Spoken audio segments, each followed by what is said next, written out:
আল্লাহর পয়গম্বর ওগো নবীজি মসজিদে নববীর মিনারায় কি বলে আযান দিব গো নবীজি আল্লাহর পয়গম্বর ডাক দিয়া বলেন বিলাল রে আজকে আযান দিবা হাইয়া আলাল জিহাদ এ মুসলমান যুবক ভাইরাও এ মুরব্বী বাবাজিরা আল্লাহর নবীর জন্য কোরআনের জন্য জিহাদের ময়দানে সন্তান চাইরা মা চাইরাও বাবা চাইরা যাইতে কারা কারা রাজি আছে হাত তুলে দিয়ে আমার মাওলারে ডাক দেন না বলেন না আল্লাহ আবারও ডাক দেন না বলেন না আল্লাহ এ বন্ধু হযরতে বিলাল আল্লাহর পয়গম্বর নবীজির কথা মতো বাতানো মতো হযরতে বিলাল মসজিদে নববীর মিনারায় যাইয়া এমন ভাবে আযান দিতে শুরু করেছেন হাইয়া আলাল জিহাদ আসো কি কোন নবীর আশিক আল্লাহর পয়গম্বর নবীজি নিজে যুদ্ধের ময়দানে যাবে আল্লাহর নবীজির সাথে যুদ্ধে যাবা আল্লাহর পয়গম্বর নবীজি নিজে সেনাপতি হইয়া যুদ্ধের ময়দানে যাবে আসো কি কোন নবীর আশিক তোমার স্বামীটাকে যুদ্ধের ময়দানে পাঠাইবা আসো কি কোন নবীর আশিক তোমার সন্তানটারে যুদ্ধের ময়দানে পাঠাইবা আসো কি কোন নবীর আশিক সন্তানের মা তোমার সন্তান ভাইটারে যুদ্ধের ময়দানে পাঠাইবা এই বইলা হযরতে বিলাল ঘোষণা দিচ্ছে এর বন্ধু একজন মহিলার কানের মধ্যে আওয়াজটা পৌঁছায়া গিয়েছে ওই মহিলাটার স্বামী অন্য একটা যুদ্ধে শহীদ হয়ে গিয়েছে মহিলার একটা ভাই ছিল ওই ভাইটা আরেকটা যুদ্ধে শহীদ হয়ে গিয়েছে মহিলাটা ঘরের ভিতরে তসনস শুরু করে দিয়েছে ওই মহিলাটা কি আল্লাহর নবীরে দেওয়া যায় কি দেওয়া যায় ঘরের ভিতরে চোখের পানি ফালাইয়া আল্লাহরে ডাক দে আল্লাহ ডাক দেন না বলেন না আল্লাহ আবারও ডাক দেন না বলেন না আল্লাহ ওই মহিলাটা বন্ধু এমন গরিবের গরিবে 1 কেজি আটা পর্যন্ত ঘরের ভিতরে নাই এই মহিলাটা কি আল্লাহর নবীরে দিবে হঠাৎ করে মনে হইল আল্লাহর পয়গম্বর নবীজিরে তো দেওয়ার মতো একটা জিনিস আমার ঘরে আছে আমার না একটা সন্তান আছে বয়স মাত্র 7 বছর এই সন্তানটা কি আল্লাহর নবীর সাথে যুদ্ধে দিয়া দিব মহিলাটা যুদ্ধে দেওয়ার জন্য 7 বছরের ছেলেটা নিয়ে আল্লাহর পয়গম্বর নবীজির দরজায় হাজির আল্লাহর পয়গম্বর নবীজি যুদ্ধে যাওয়ার আগ মুহূর্তে সাহাবায়ে কেরামদেরকে দিয়া লিস্টি করতেছিলেন কোন কোন সাহাবীকে নবীজি যুদ্ধের ময়দানে নিয়ে যাবে সর্বশেষ দেখা যায় একজন মহিলা ওই যুদ্ধের লিস্টির মধ্যে নাম ওঠাইবার চায় সাহাবী ডাক দিয়া বলেন মাগো তুমিও কি যুদ্ধের ময়দানে যাইবা নাকি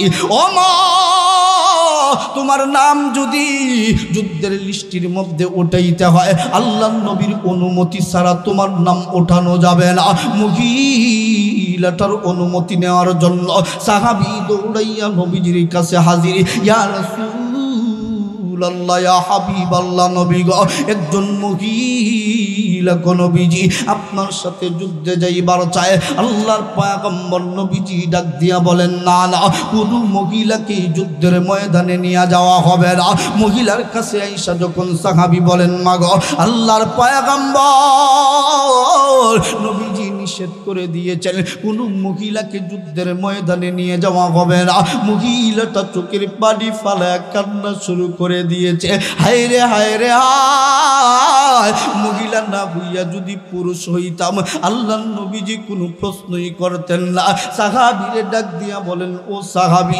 একটু আল্লাহর নবীর কাছে আমারে নিয়ে চলো না আল্লাহর নবীর সাথে একটু কথা বলবার চাই আল্লাহর পয়গম্বর নবীজির কাছে যাইয়া মহিলাটা হাজির ইয়া রাসূলুল্লাহ ইয়া হাবিবাল্লাহ ওগো নবীজি আমি জানি গো নবীজি আপনি আমাকে যুদ্ধের ময়দানে নিয়ে যাবেন না তাহলে গো মা তুমি কেন আয়েশা উপস্থিত হয়েছো ইয়া রাসূলুল্লাহ ইয়া হাবিবাল্লাহ নবীজি আমি আমার একটা সন্তান ছেলে সন্তানের নাম যুদ্ধের ময়দানে পাঠাইবার জন্য আমার সন্তানটাকে যুদ্ধে পাঠাবার জন্য সাহাবীদের কাতারে আমার ছেলেটির নামটা উঠাইতে চাই আল্লাহর পয়গম্বর ছেলে সন্তান হয় অবশ্যই ছেলেকে যুদ্ধের ময়দানে নিয়ে যাওয়া হবে। মহিলা গো তোমার ছেলের নাম কি? আল্লাহর নবী গো আমার ছেলের নাম আব্দুল্লাহ। আল্লাহর পয়গম্বর সাহাবীর নামটা যখন খাতায় উঠাইলে এবার নবীজি ডাক দিয়া বলেন মা গো তোমার সন্তানটা কোথায় গো মা? ইয়া রাসূলুল্লাহ ইয়া হাবিবাল্লাহ আপনি আমার একটু পিছনের দিকে তাকান। পিছন দিক থেকে টান দিয়া আইনা আল্লাহর নবীর কাছে দাঁড় করায়া দিয়েছে। আল্লাহর পয়গম্বর ডাক দিয়া বলেন মা গো এই সন্তান কি যুদ্ধের ময়দানে যাবে নাকি? হ্যাঁ গো নবীজি আপনার সাথে যুদ্ধে এই সন্তানটাকেই পাঠাবো। আল্লাহর নবীজি বলেন মা গো এটা যুদ্ধের ময়দান, এটা গো মা খেলার মাঠ না। এই সন্তানটা যুদ্ধের ময়দানে নিয়ে গেলে যুদ্ধের কি লাভ হইতে পারে? এই সন্তানটা তো তলোয়ার ধরতে হয়, তলোয়ার ধরতে পারে না। যুদ্ধ আটকাবার জন্য, তরবারি টেকাবার জন্য বড় বড় ওজনওয়ালা ডাল আছে, এই ডালগুলো উঠায় ধরতে হয়। এই ডালগুলো তো তোমার সন্তান উঠাইতে পারবে না। ইয়া রাসূলুল্লাহ ইয়া হাবিবাল্লাহ ও গো নবীজি আমি জানি গো নবীজি আমার এই 7 বছরের বাচ্চাটা তরবারি ধরতে হয়, তরবারি ধরতে পারবে না। যুদ্ধের জন্য ডাল উঠাইতে হয়, ডাল উঠাইতে পারবে না।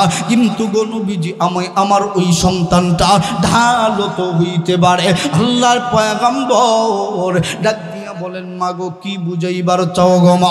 মহিলাটি ডাক দিয়া বলেন ইয়া রাসূলুল্লাহ ইয়া হাবিবাল্লাহ ও গো নবীজি ওই কাফের মুশরিক বেঈমানগুলো আপনারে মক্কায় ভালো মতো থাকতে দিল না, মক্কা থেকে আপনাকে তাড়া দিল। এরাই গো নবীজি আপনার সাথে যুদ্ধ করবার চায়। ও গো নবীজি সবচাইতে বেশি দুশ্মন হলো গো নবীজি আপনার। সবাই আপনাকে মারার জন্য চেষ্টা করবে, আপনাকে মারার জন্য কাফের গুলি যখন তীরগুলো আপনার দিকে মারবে আবার ওই 7 বছরের বাচ্চাটাকে সামনের দিকে তুলে ধরবে। ও গো নবীজি আপনার ডান দিকে পিছন দিকে যখন তরবারি তীরের আঘাতগুলো আসবে পিছন দিকে আমার সন্তানকে ওঠা ধরবে। পুরাটা শরীর তরবারি আর তীরের আঘাতে চূর্ণ বিচ্ছিন্ন হয়ে যাবে। আমার সন্তানটা রক্তে রক্তাক্ত হয়ে যাবে, আমার সন্তানটা শহীদ হয়ে যাবে। আপনি নবীজির দেহটি রক্ষা পাবে। এই জন্য আমার 7 বছরের বাচ্চাটাকে আপনি নবীর সাথে যুদ্ধে দিবার চাই।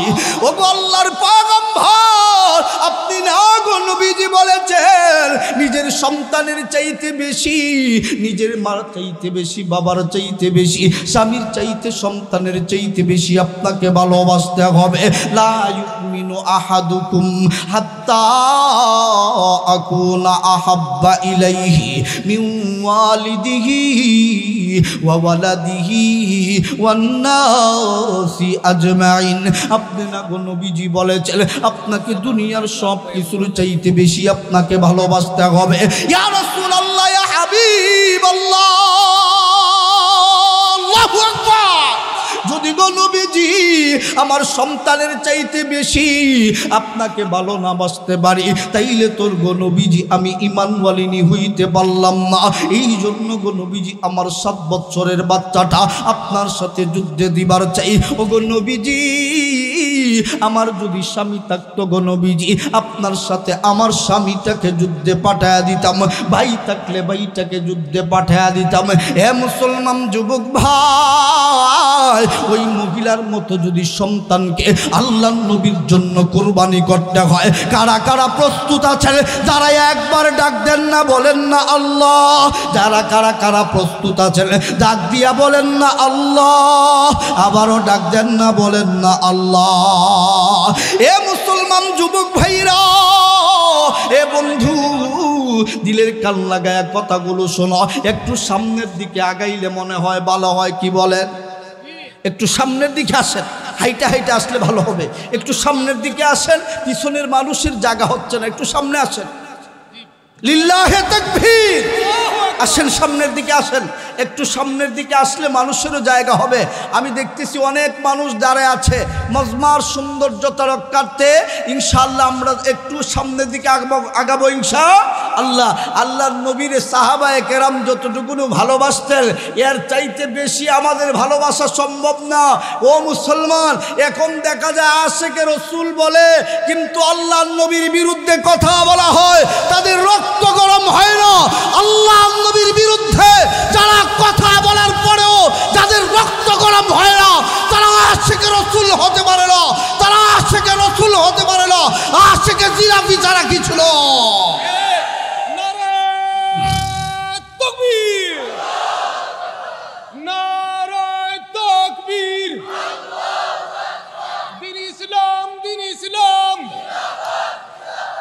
জিন্দাবাদ জিন্দাবাদ, নবীর পরে নবী নাই, সংসদে আইন চাই। আদিত্যপুর তাফসীরুল কুরআন মহাসম্মেলন, নারায়ে তাকবীর। সম্মানিত সুধী, নিজের সন্তানটাকে যদি আল্লাহর নবীর জন্য দিয়ে দিতে পারে তাইলে আমার আপনার রক্ত দিতে বাধা আছে? বলেন, রক্ত দিতে বাধা আছে? তাইলে ওই পঞ্চগড়ের জমিনে আল্লাহর নবীর পরে নবী দাবি করে গোলাম আহমদ কাদিয়ানীর দলেরা ইস্তেমা করার যদি বাংলার জমিনে দুঃসাহস দেখায়, বাহুবলের মানুষ, হবিগঞ্জের সিলেটের মানুষ পঞ্চগড়ে যায় যুদ্ধ করবে। মুসলমান, ভয় পাবার আর সময় নেই। মুসলমান, এখন মুসলমানে মারামারি করার আর সুযোগ নাই। মুসলমান, ভেদাভেদ ভুলে গিয়ে আমরা সকলে একক হয়ে আমরা কাদিয়ানীর বিরুদ্ধে জিহাদ চাই। আল্লাহর নবীজি ততদিন ভালো যতদিন পর্যন্ত নবীজি লা ইলাহা ইল্লাল্লাহর দাওয়াত দেন নাই। কথা বলেন ঠিক কিনা? আল্লাহর নবীজির ততদিন কোনো শত্রু ছিল না যতদিন পর্যন্ত নবীজি লা ইলাহা ইল্লাল্লাহর দাওয়াত দেন নাই। আল্লাহর নবীজি যেদিন থেকে বলেছেন লা ইলাহা ইল্লাল্লাহু মুহাম্মাদুর রাসূলুল্লাহ, আবু লাহাব বলেছিল তাব্বাল্লাকা ইয়া মুহাম্মদ, হে মুহাম্মদ ধ্বংস হও। আল্লাহ পাক রব্বুল আলামিন তাব্বাত ইয়াদা আবি লাহাবি ওয়া তাব, আল্লাহ পাক সূরা নাজিল করে জানিয়ে দিয়েছে হাবিব আমার, আপনি টেনশন নিয়েন না, আপনাকে যারা ধ্বংস করতে চায় তাদের বংশ বিস্তার খুঁজে পাওয়া যাবে না। মুসলমান, আজও পর্যন্ত বাংলার জমিনে ইসলামের পতাকা এখনো উঠে নাই ভালো করে। ইসলামের পতাকা ইনশাআল্লাহ বাংলার জমিনে উড়বে। কথা বলেন ঠিক কিনা? হাত তুলে বলেন কথা ঠিক কিনা? এই বাংলার জমিন ইসলামী রাষ্ট্র হোক চাই কি চাই না? এই বাংলার জমিনে গোলাম আহমদ কাদিয়ানীর দলের কোনোটাই নাই। কথা বলেন ঠিক কিনা? আল্লাহর নবীর বিরুদ্ধে কথা বলেছে, এই জন্য আমরা সোচ্চার হয়েছি। মুসলমান, আসাদ নূর আমার নবীর বিরুদ্ধে কথা বলেছে, এই জন্য আসাদ নূরের বিপক্ষে আমরা দাঁড়িয়েছি। মুসলমান শোনো, আমার বাবাও যদি, আমার মাও যদি, আমার বাবাও যদি, আমার দাদাও যদি ইসলামের বিরুদ্ধে আমার নবীর বিরুদ্ধে দাঁড়ায়া যায়, তাকেও আমরা মুসলমান ছাড় দেই না। কথা বলেন ঠিক কিনা? হযরতে আবু বকর রাদিয়াল্লাহু তাআলা আনহু আল্লাহর নবীর সফর সঙ্গী। নবীজিরে কতটুকু ভালোবাসতেন হযরতে আবু বকর। মসজিদের ভিতরে আল্লাহর পয়গম্বর নবীজি বারবার হযরতে আবু বকরের নাম নিতেন। কেন? কারণ হযরতে আবু বকর আল্লাহর নবীজির সফর সঙ্গী, হিজরতের সফর সঙ্গী। আল্লাহর পয়গম্বর নবীজি আবু বকরের বেলায় বলেন, হযরত আবু বকর আমি নবীর সাথে জান্নাতে থাকবে। জোরে কোন সুবহান। আল্লাহর নবীজির তো কোনো দোষ ছিল না। আল্লাহর নবীজির একটাই দোষ, নবীজি বলেছেন লা ইলাহা ইল্লাল্লাহ, আল্লাহ ছাড়া কোনো মাবুদ নেই। আবু জাহেলের পায়জামা গরম, উতবার পায়জামা গরম, সাহেবার পায়জামা গরম। হায়রে, নবী মুহাম্মদ যদি নেতা হয়ে যায়, যদি নবী মুহাম্মদকে নেতা মানি, তাইলে তো আমাদের চেয়ার থাকবে না।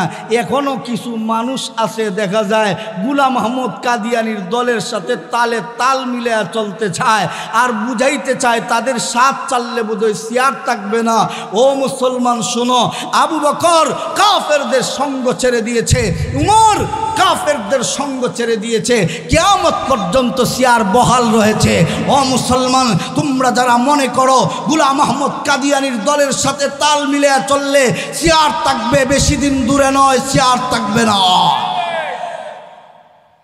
আল্লাহ নবীজির সাহাবী হযরত আবু বকর নবীজিরে কতটুকু ভালোবাসতেন। আল্লাহর পয়গম্বর নবীজি একদিন হযরতে আবু বকরের সাথে দেখা, মক্কা নগরীতে আল্লাহ নবীজিরে জেলখানায় বন্দি করছে। আল্লাহ নবীজিও 4 বছর জেলখানায় ছিলেন। তাহলে আল্লাহ নবী যদি জেলখানায় থাকে, তাহলে আমাদের উলামায়ে কেরাম জেলখানায় থাকবে, এটাই স্বাভাবিক। আসতে বললেন কেন? জোরে বলেন ঠিক কিনা? আল্লাহ নবীজি জেলখানায় ছিলেন, ঠিক কিনা? হজরতে আমাদের ইমাম আবু হানিফা জেলখানায় ছিলেন কি ছিলেন না? ইমাম আহমদ হাম্বল জেলখানায় ছিলেন কি ছিলেন না? আল্লাহ নবীজিও জেলখানায় বন্দি 4 বছর পর্যন্ত। গোটা কয়েকজন সাহাবায়ে কেরামগণ তারা জেলখানায় বন্দি আল্লাহ নবীর সাথে, তবে এক একজনকে এক এক জায়গায় রেখেছে, আল্লাহ নবীর সাথে দেখাটা পর্যন্ত করতে দেয় না। হযরতে আবু বকরের সাথে একদিন নবীজির চুক্তি করে দেখা, ও আবু বকর, আমি নবীর হিজরতের সঙ্গী, তুমি আবু বকর হইবা। আল্লাহ নবীর সাথে এই কথাটাই শেষ। 4 মাস হয়ে গেল। একদিন হযরতে জিবরাইল আইসা নবীর কাছে ডাক দিয়া বললেন, ইয়া রাসূলুল্লাহ, ইয়া হাবিবাল্লাহ, ওগো নবীজি, আপনার হিজরত করে চলে যাইতে হবে। আল্লাহর পয়গম্বর চোখের পানি ফেলে কান্না শুরু করে দিয়েছেন। ও জিবরাইল, কি শুনাইলি? হিজরত করতে হবে মানে?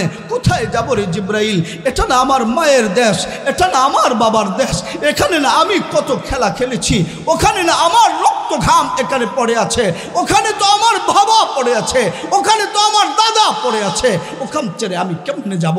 চোখের পানি ফালায়া আল্লাহ নবীজি কান্না শুরু করে দিয়েছে। আল্লাহ নবী গো, আপনি যদি এখানে থাকেন, আপনাকে কাফেরগুলি ভালো থাকতে দেবে না, আপনাকে মারতে চাইবে।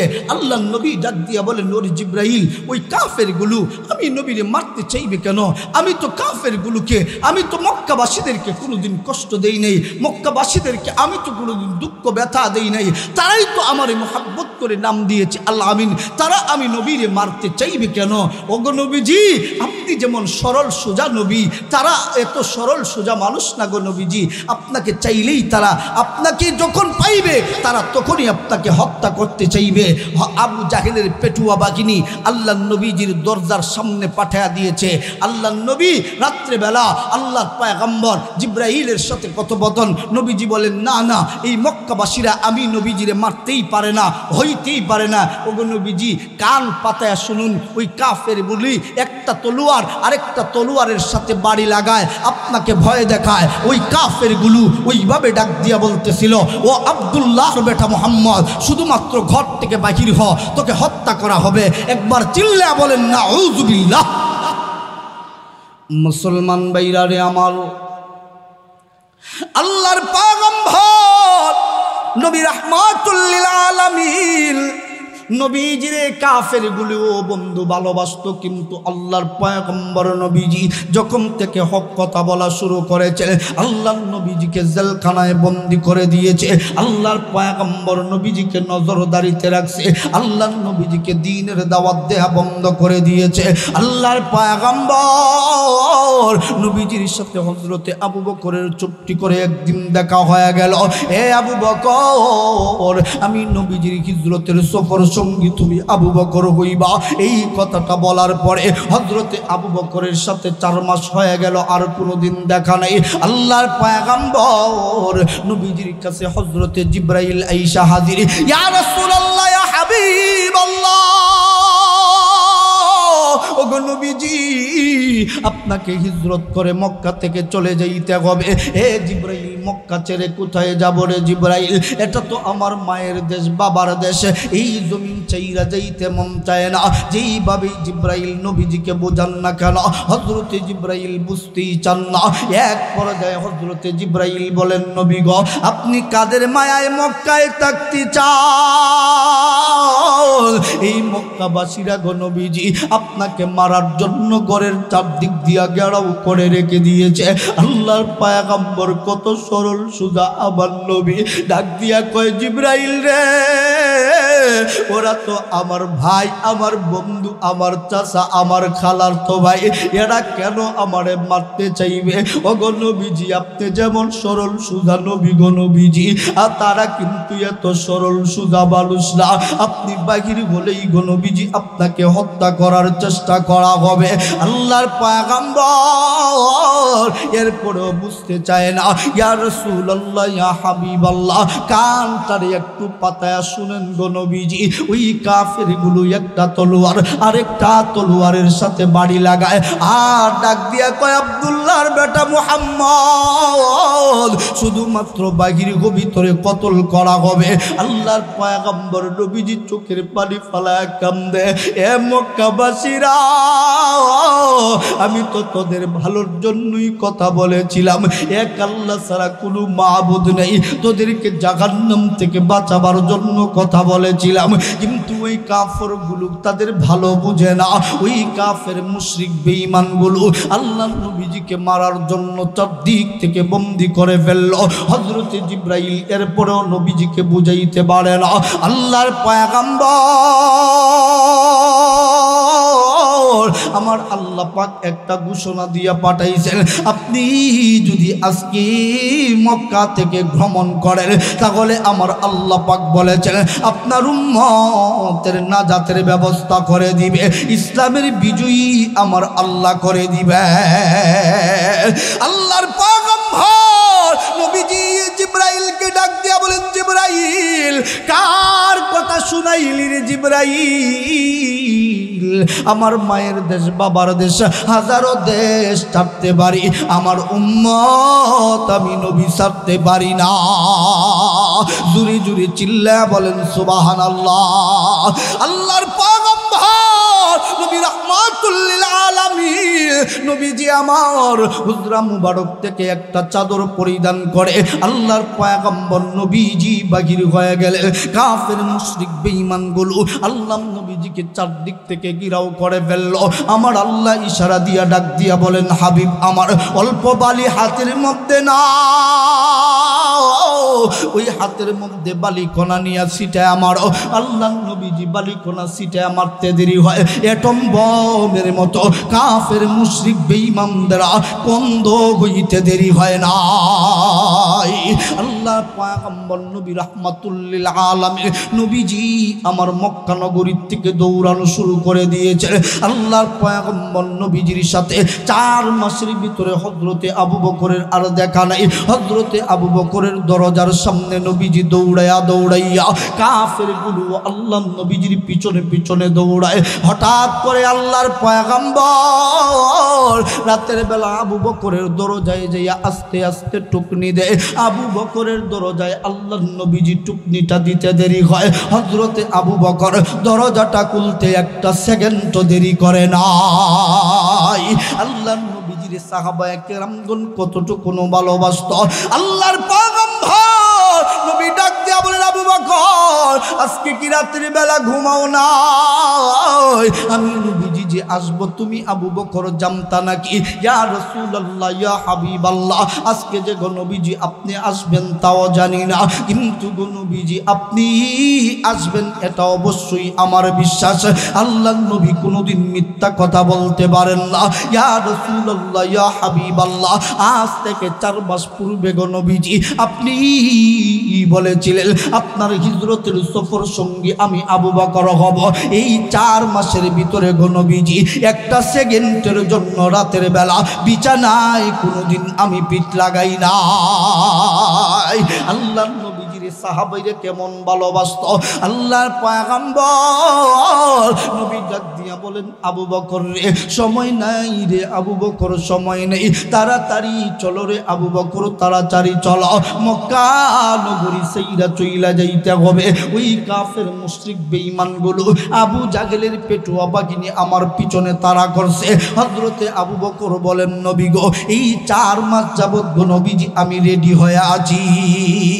হযরতে আবু বকর নবীজিকে নিয়ে বাহির হয়ে গিয়েছেন। ঘরের ভিতর থেকে ছোট্ট একটা কণ্ঠে কে যেন আল্লাহ নবীরে ডাক দিয়া বলতেছে, নবী গো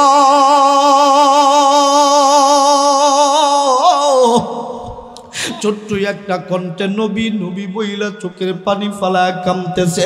হযরতে আবু বকরকে নবীজি ডাক দিয়া বলেন, আবু বকর রে ছোট্ট একটা কণ্ঠে কে যেন আমি নবী নবী বইলা কামদে। একে আল্লাহর পয়গম্বর নবী গো, এ হলো আমার মেয়ে, 10 বছরের মেয়ে আসমা। আমার একটা মেয়ে আছে 10 বছর বয়স, আসমা রাদিয়াল্লাহু তাআলা আনহা। আল্লাহর পয়গম্বর নবী গো আমার মেয়েটাও এই 4 মাসের ভিতরে একটা মিনিটের জন্য রাতের বেলা কোনোদিন বিছানায় পিঠ লাগায় নাই। আল্লাহর পয়গম্বর নবী ডাক দিয়া বলে, আবু বকর তুমি আমি নবীর হিজরতের সফর সঙ্গী হইবা। তোমার মেয়ে আবু বকর তো আমার হিজরতের সফর সঙ্গী হবে না, তাহলে তোমার মেয়ে কেন 4 মাস যাবত ঘুমায় না? ইয়া রাসূলুল্লাহ, ইয়া হাবিবাল্লাহ, আপনি অনেক দূরে সফর করতে যাবেন গো নবীজি, আপনার কষ্ট হবে, এই জন্য গো নবীজি রাতের বেলা ঘুম থেকে উইটা যায়। ও গো নবীজি ঘুমানোর জন্য বিছানায় যায় না।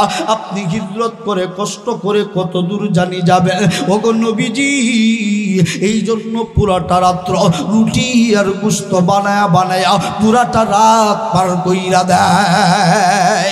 আল্লাহর পয়গম্বর ডাক দিয়া বলেন, আবু বকর সময় নেই রে আবু বকর, এই রুটি খাওয়ার সময় নেই, তবে তোমার মেয়েকে বইলা দাও ঘাড়ে সুন নামক অমুক পাহাড়ের গর্তের ভিতরে আমি নবীজি তোমাকে নিয়ে ওই গর্তে থাকবো, সময় মতো যেন তোমার মেয়েটা নাস্তাটা পৌঁছায়া দেয়। আল্লাহর পয়গম্বর নবীজি এই কথা বলে হযরতে আবু বকরকে নিয়ে দৌড়ানো শুরু করেছেন। আল্লাহর পয়গম্বর নবীজি ঘাড়ে সুন নামক পাহাড়ের ভিতরে আল্লাহ নবীজি গর্তের ভিতরে লুকায় আছেন। ওই দিক দিয়া আবু জাহেল পেটুয়া বাগিনীর দল, এরা আবু বকরের বাড়িতে আইসা হামলা দিতে শুরু করেছে। হে মুহাম্মদের অনুসারী আবু বকর, দরজাটা কুইলা দে, দরজাটা কুইলা দে, আল্লাহ নবীরে কোথায় লুকায়া রাখছস বাহিরি কইরা দে। হে আবু বকর ঘর থেকে বাহিরি হইয়া যাও, ঘরের ভিতরে তো আবু বকর নাই, আল্লাহর পয়গম্বর নবীজিও নাই। ঘরের ভিতর থেকে ছোট্ট একটা কণ্ঠে ডাক দিয়া বলে, হে পাষণ্ড আবু জাহেল, তোর জন্য আল্লাহ নবীজি মক্কার জমিনে আর থাকতে পারলেন না। হে পাষণ্ড আবু জাহেল, আল্লাহর পয়গম্বর নবীজিরে তারাইয়াই দিলি, তারাইয়াই দিলি, রহমতের বাগানটারে কেমনে তারাইলি? এ পাষণ্ড আবু জাহেল, আমার ঘরের ভিতরে আমার আব্বা জানো নাই, আমার ঘরের ভিতরে রাহমাতুল্লিল আলামিন নবীজিও নাই। এই কথাটা ছোট্ট কণ্ঠে যখন হযরতে আসমা বলেছেন, আবু জাহেল লাথি মেরে দরজাটা ভেঙে দিয়া ঘরের ভিতরে ঢুইকা গিয়েছে। আসমা রাদিয়াল্লাহু তাআলা আনহার চুলের মুঠার মধ্যে দইরা টান দেওয়া শুরু করেছে। এ আবু বকরের মেয়ে বল বল, আল্লাহর পয়গম্বর কোথায় আছে? নবী মুহাম্মদ কই? তোর বাবা আবু বকর কই? আল্লাহ নবীজির সাহাবীদের কেমন ঈমান, কেমন ঈমান? হযরতে আসমা ডাক দিয়া বলেন, শুন রে আবু জাহেল শুন, আল্লাহ নবী কই আছে জানি, আমার বাবাও কই আছে জানি, কিন্তু তোর মতো পাষণ্ড আবু জাহেলকে আমার নবীর ঠিকানা দিব না। এ বন্ধু, এই কথাটা যেই মুহূর্তে হযরতে আসমা বলছে ওদিক দিয়া বন্ধু আবু জাহেল তো বড় রাগান্বিত মানুষ, হাতটারে বাড়াইয়া হযরতে আসমার গালের মধ্যে এত জুড়ি একটা তাপ্পড় বসায়া দিয়েছে। হযরতে আসমা ছোট্ট মেয়ে, লাল চেহারাটা ফাইটা টপ টপ করে রক্ত পড়া শুরু হয়েছে। এমন জুড়ে হযরতে আসমারে ধাক্কা মারছে, ঘরের পালার সাথে লাইগা মাথাটাও ফাইটা গিয়েছে, অজ্ঞান হয়ে মাটির মধ্যে পড়ে গিয়েছে। হযরতে আসমার তো আর হুঁশ নাই। এর বন্ধু সূর্যের আলোটা চেহারার মধ্যে লাগার পরে হযরতে আসমার ঘুম ভেঙে গেল। ওরে বন্ধু, হযরতে আসমার যখন হুঁশ ফিরে আসছে, মনে মনে ডাক দিয়া কয় আল্লাহ, ডাক দেন না, বলেন না আল্লাহ, হাত তুলে ডাক দেন না, বলেন না আল্লাহ। আল্লাহর পয়গম্বর নবী রাহমাতুল লিল আলামিন নবীজির কেমন তারা ভালোবাসতো। হযরতে আসমা চোখের পানি ফালায় কান্না শুরু করে দিয়েছে। হায় রে হায় রে হায়, সময় তো পার হয়ে যাইতেছে, আল্লাহর নবীজি তো আমি নাস্তা নিয়ে যাওয়ার অপেক্ষা করতেছে। এই ফাটা মাথা লইয়া, এই ফাটা গাল তারে লইয়া হযরতে আসমা আবার রুটি বানাইয়া 10 বছরের মেয়ে রুটি তৈরি কইরা আবার গোশত তৈরি কইরা ঘাড়ে সুর নামক গর্তের কাছাকাছি, এরে বন্ধু ঘাড়ে সুর এমন একটা পাহাড়, হাজী সাবরা যারা গিয়েছে তারা বলতে পারবে এত উঁচু একটা ঘাড়ে সুর নামক পাহাড়। এই ঘাড়ে সুর নামক পাহাড়টা বাইয়া বাইয়া হযরতে আসমা ছোট্ট মেয়ে গর্তের সামনে নবীজিরে ডাক দিয়া কয় আসসালাতু ওয়াসসালামু আলাইকা ইয়া রাসূলুল্লাহ, আসসালাতু ওয়াসসালামু আলাইকা ইয়া হাবিবাল্লাহ। আল্লাহর নবীজি গর্ত থেকে বাহির হইয়া হযরতে আসমার দিকে তাকা দেখেন, হযরতে আসমা ছোট্ট একটা উড়না দিয়া হযরতে আসমা বাম দিকের 4টা গালের ঢাইকা রাখছে। আল্লাহর পয়গম্বর ডাক দিয়া কয় আসমা গো, তুমি এমন ভাবে গালটারে মাথাটারে ঢাইকা রাখছো কারণ কি? হযরতে আসমা চোখ দিয়া পানি ফালায় ফালায়, এরপরও নবীজির কিছু বলে না। আল্লাহর নবী গো, এই কথা গো নবীজি আমি পরে বলবো, আগে জানবার চাই গো নবীজি আপনাকে সময় মতো আমি আসমা নাস্তা পৌঁছাইতে পেরেছি কি পারি নাই। আল্লাহর পয়গম্বর নবীজি ডাক দিয়া বলেন আসমা গো, এমন করে কেন মাথাটারে ঢাইকা রাখছো, বাম দিকের গালটারে ঢাইকা রাখছো কারণ কি? হযরতে আসমা ডাক দিয়া কয় নবী গো, সবার সাথে আচ্ছা আল্লাহর পয়গম্বর নবী রাহমাতুল লিল আলামিন নবীজি আসমাকে ডাক দিয়ে বললেন আসমা, তুমি এমন ভাবে তুমি আমাকে বললা, ওগো আসমা তোমার কি হইছে? আল্লাহর পয়গম্বর নবী রাহমাতুল লিল আলামিন নবীজি উন্নাটা সরাইতে বললে হযরত আসমা যখন উন্নাটা সরায়, আল্লাহর নবীজি তাকায়া দেখে মাথার থেকে গালটি বেহে বেহে এখনো তাজা রক্ত টপ টপ টপ টপ করে পড়তেছে। ইয়া রাসূলুল্লাহ, ইয়া হাবিবাল্লাহ, আপনাকে দেখাইতে চাই নাই গো নবীজি।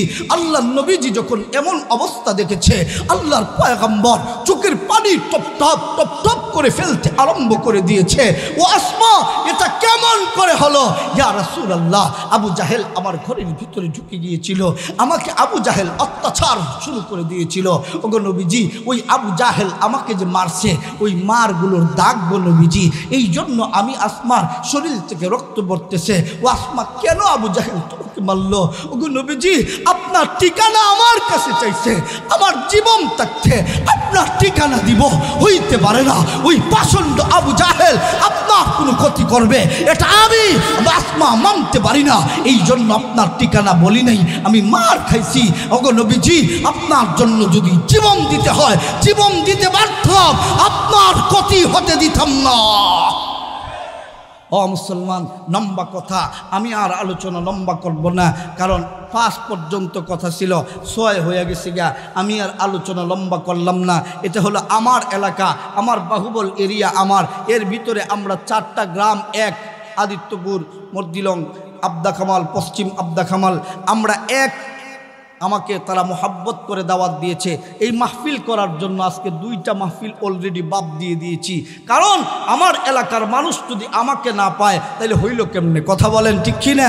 সম্মানিত সুধী, আমার জন্য দোয়া করবেন। আমার আব্বা দুনিয়াতে নেই, মাওলানা মানুষ ছিলেন, মাওলানা নাসিরউদ্দিন আল আজাদ, তিনি দুনিয়া থেকে বিদায় হয়ে গিয়েছেন। আমার আম্মা বেঁচে আছেন, আমার আম্মার জন্য দোয়া করবেন। এলাকার প্রত্যেক মুর্দেগামদের জন্য দোয়া করি, এলাকার প্রত্যেক মুর্দেগামদের কবরগুলা আল্লাহ পাক যেন জান্নাতের বাগান করে দেয়। বলেন আমিন। ওয়া আখিরু দাওয়ানা আনিল হামদুলিল্লাহি রাব্বিল আলামিন। আসসালামু আলাইকুম ওয়া রাহমাতুল্লাহি ওয়া বারাকাতুহু।